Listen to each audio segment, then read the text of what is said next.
नमस्कार साथियों, आप सभी को ढेरों शुभकामनाएं कि राजस्थान लोक सेवा आयोग के माध्यम से जो सहायक आचार्य की जो बहुत ही बहुप्रतीक्षित भर्ती प्रक्रिया है उसकी जो दिनांक है वो कल घोषित कर दी गई है। और इसी क्रम में 7 जनवरी 2024 को जो सामान्य ज्ञान का जो तृतीय प्रश्न पत्र है उसका आयोजन आरपीएससी के माध्यम से किया जाएगा।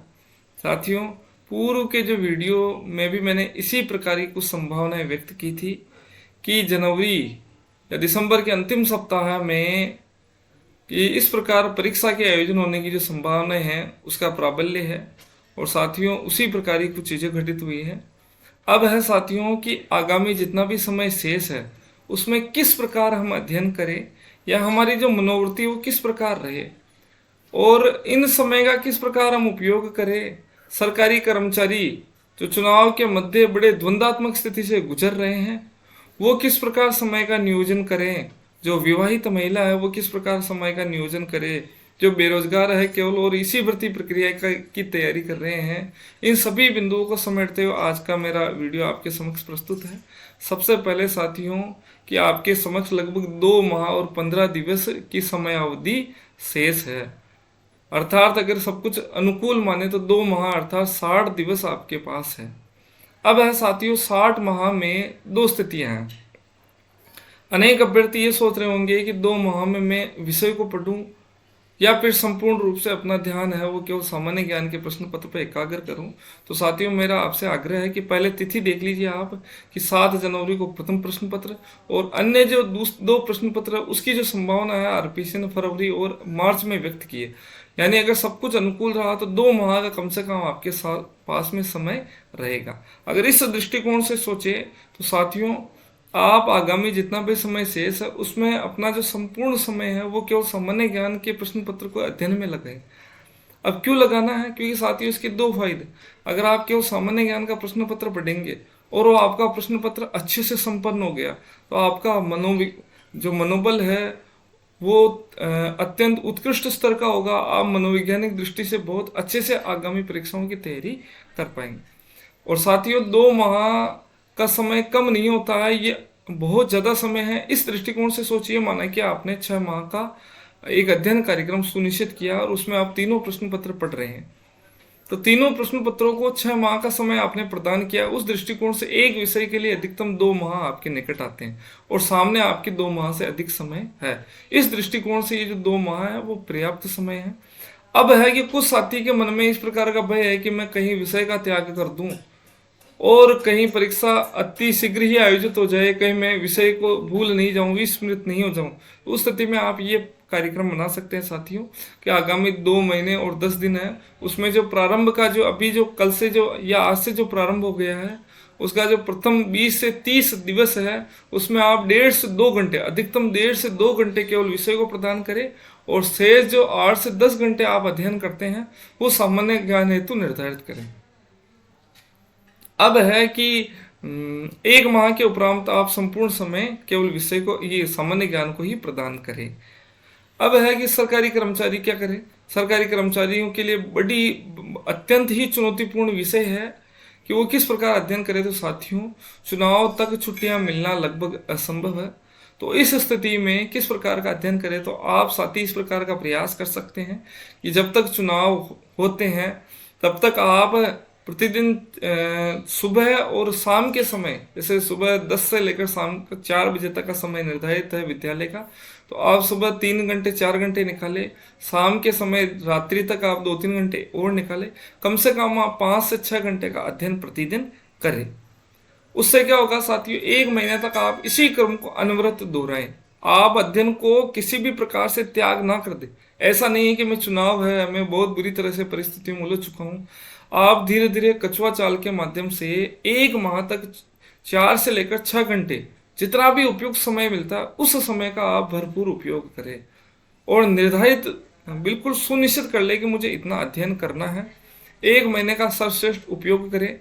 आप और श्रेष्ठ उपयोग करना चाहते हैं तो विद्यालय में भी कुछ 1 से 1.5 घंटे का समय नियोजित करते हुए निकालने का प्रयास करें।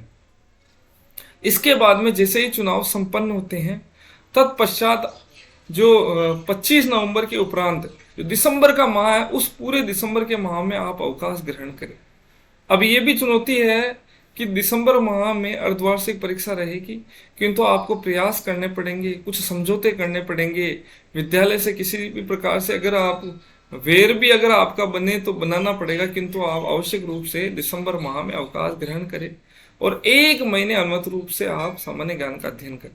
अब इससे क्या होगा साथियों, 1 माह और 7 दिन का समय मिलेगा, वो कम नहीं होता है साथियों। आप ध्यान दिए, 3 प्रश्नों पत्रों में केवल 1 प्रश्न पत्र आपको अध्ययन करना है, तो सोचिए 1 माह 3 माह के बराबर है। और अगर आप 2 माह अध्ययन करते हैं तो 2 माह 6 माह के बराबर है, जब आप 3 प्रश्न पत्र को एक साथ अध्ययन कर रहे हैं। तो मेरे ख्याल से पर्याप्त समय है साथियों। आप इस समय का श्रेष्ठ से श्रेष्ठतम उपयोग करें, उपभोग करें। कदाचित जो सामान्य ज्ञान का अगर प्रश्न आपका उचित तरीके से संपन्न हो जाता है तो विषय पर आपका मनोवैज्ञानिक तरीके से बहुत अधिक जो दबाव बहुत अधिक अच्छा आप कर पाएंगे, दबाव कम से कम रह पाएगा। अब है कि विषय वस्तु को किस प्रकार पढ़ना है, तो आप ध्यान पूर्वक सुने। आपने सामान्य ज्ञान के लिए जो जिस भी विषय वस्तु का आपको अध्ययन करना है, जो स्रोत सामग्री है उसका आप एकत्रीकरण कर चुके होंगे। यदि आप पुस्तकों का अभी तक भी क्रय नहीं किया और अनेक विद्यार्थियों ने यदि अभी तक भी केवल विषय को पढ़ रहे होते और सामान्य ज्ञान को अभी तक नहीं पढ़ पाए, तो कोई दिक्कत नहीं, आराम से पढ़े। आप 2 माह और 10 दिवस के भीतर केवल और केवल सामान्य ज्ञान को पढ़ें। साथियों, लगभग अनुभवी विद्यार्थी है, ज़्यादातर पूर्व में ही राजकीय सेवा में कार्यरत है, लगभग किसी न किसी प्रकार से आपने परीक्षाएं आवश्यक रूप से या अवश्य दी होगी, निसंदेह आपने परीक्षाएं दी होगी। तो ये तो सुनिश्चित है कि आपको सामान्य ज्ञान को लेकर समझ तो विकसित हो चुकी है। तो 2 माह आप पढ़ें और बहुत अच्छे से धीर गंभीर होकर पढ़े। आप अगर सर्वश्रेष्ठ उपयोग करते हैं और आपने अब भी अगर अध्ययन प्रारंभ किया तो मेरे हिसाब से वो पूर्ण रूपेण दौड़ में बरकरार है।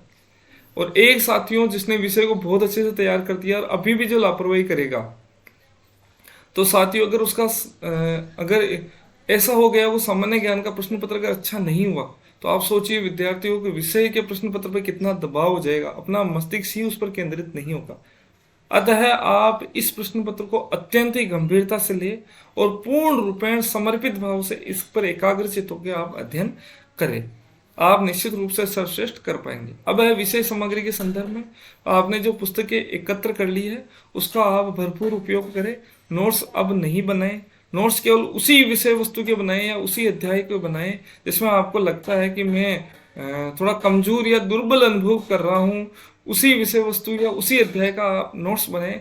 अन्यथा जो आपने गाइड ले रखी है या आपने विभिन्न स्रोत सामग्री संदर्भ पुस्तकें ले रखी है, उसी में ही आप उसको रेखांकित करते हुए महत्वपूर्ण प्रश्नों को छाड़ते हुए आप अध्ययन करें।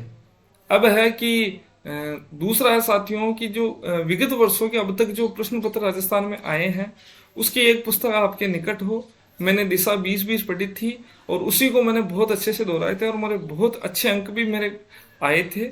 आप चाहे तो दिशा 2020 का उपयोग कर सकते हैं, या अगर आपने ये क्रय नहीं की है उस स्थिति में आपने जो अन्य कोई पुस्तक क्रय कर रखी है जिसमें विगत वर्षों के प्रश्न पत्रों का संकलन है, प्रश्नों का इकाईवार, उसको आप अच्छे से पढ़ें। कोशिश करें जो पुस्तकें आपके निकट है उनको अच्छे से पढ़ें, नए पुस्तक को कम से कम खरीदें। और यदि आपने पर्याप्त नई पुस्तकें अभी तक खरीदी नहीं है सामग्री के लिए, तो फटाफट आज और कल के भीतर खरीद के आप अपने अध्ययन को प्रारंभ करें। साथियों, मैं दावे के साथ कह सकता हूँ ये 2-2.5 महीने पर्याप्त है। साथियों, एक उदाहरण देता हूँ, ऐसे साथी भी है जो वरिष्ठ अध्यापक के पद में, वरिष्ठ अध्यापक हिंदी में अच्छा प्रश्न पत्र जिनका हुआ था, सामान्य ज्ञान का प्रश्न पत्र बिगड़ गया था, आरपीसी के माध्यम से वो परीक्षा निरस्त हुई थी। सामान्य ज्ञान के लिए 1 से 1.5 माह का समय प्रदान किया था। चूंकि उन अभ्यर्थियों का विषय का प्रश्न पत्र अच्छा संपन्न हुआ, तो उन्होंने सामान्य ज्ञान के प्रश्न पत्र के लिए अत्यंत ही गंभीरता से अध्ययन किया और उनके सामान्य ज्ञान में बहुत अच्छे अंक आए और फलस्वरूप वो चयनित हो जाएंगे या हो चुके हैं। ऐसी स्थिति बनी। इसीलिए आप सामान्य ज्ञान को गंभीरता से पढ़ें और 100% आपका अगर ये अच्छा प्रश्न पत्र चला जाता है और विषय अब किसी प्रकार से थोड़ा कमजोर है, तो आप मानसिक रूप से तैयार होके आगामी जो भी समय मिलता है उसमें आप विषय को बहुत अच्छे से तैयार कर सकते हैं। आशा करता हूँ साथियों इस वीडियो से आपको निश्चित रूप से लाभ प्राप्त होगा, सहायता मिलेगी। और आगामी सामान्य ज्ञान के प्रश्न पत्रों को लेकर टेलीग्राम पर एक श्रृंखला चलाने का मेरा प्रयास है, जिसमें प्रतिदिन एक बिंदु आपको प्रदान किया जाएगा और उस बिंदु से आपको प्रतिदिन पढ़ना है। 5 से 10 प्रश्न हैं, वो प्रश्न आपको प्रदान किया जाएगा, उसका आप उत्तर प्रदान करें और प्रतिदिन आप अपना मूल्यांकन कर सकते हैं और ये सब चीज़ें आपके लिए निःशुल्क रहेगी। साथ ही साथ अगर सब कुछ अनुकूल रहा तो 1-2 दिवस के भीतर ही राजस्थान की अर्थव्यवस्था या समसामयिक ऐसे विषय जो कठिनता से युक्त है उसको लेकर भी एक निःशुल्क श्रृंखला मेरे माध्यम से यूट्यूब से प्रसारित की जाएगी। तो आप विद्यार्थी मुझसे बराबर जुड़े रहे। मैं आपको पथ के इस कंठ काकीर्ण मार्ग में आपके संग रहूंगा और प्रत्येक समय आपको मेरे से जितना हो सके उतने आपको मार्गदर्शन प्रदान करने की मैं चेष्टा करता रहूंगा।